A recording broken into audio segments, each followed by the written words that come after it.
Thanks for coming along with me to the Colorado Springs Police Department.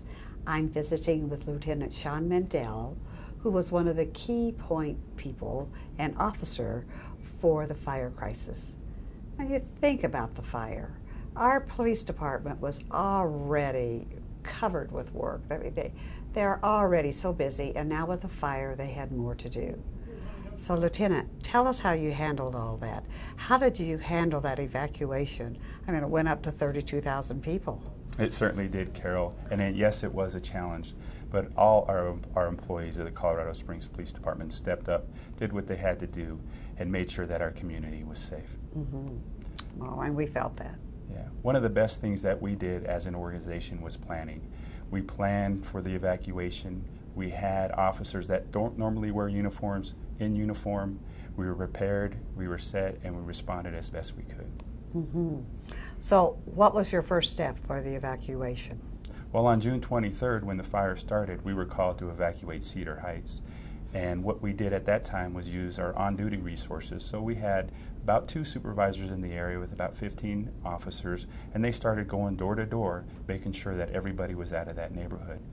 And then after those citizens were evacuated, we had to provide some sort of security so people didn't go into those areas and vandalize or steal from the residents.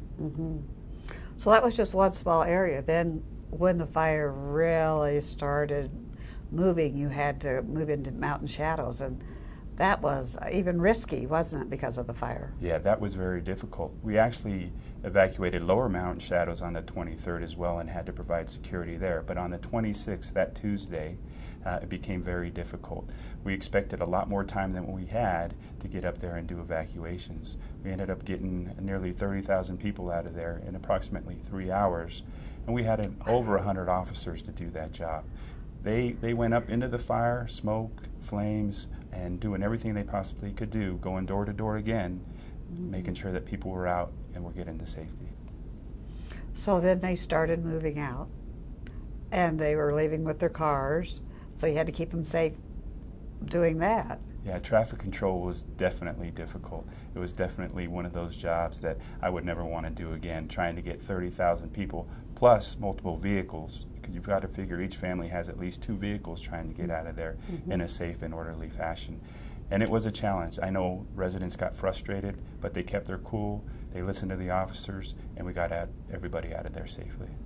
No accidents? No accidents, which surprised me. At least none that were reported. And I've been on some committees where because I know that you all have been going in and even volunteering and working with the recovery part. Oh, absolutely. You think fighting fires is solely the responsibility of the fire department, but in an event as large as this, the police department had a huge role. Not only did we do evacuations, but we also did site security for all of those residents that were evacuated. Unfortunately, we did have some people go in and commit some burglaries, but we did the best we could. We also did investigations of those burglaries, and unfortunately 2 people perished in the fire, so we are the lead agency in those deaths. Well, you did a great job through that crisis, and we just thank you, and thank you for protecting the rest of the city while you were working with the fire situation. Thank you so much, and I appreciate you being here today. Thank you very much, Carol.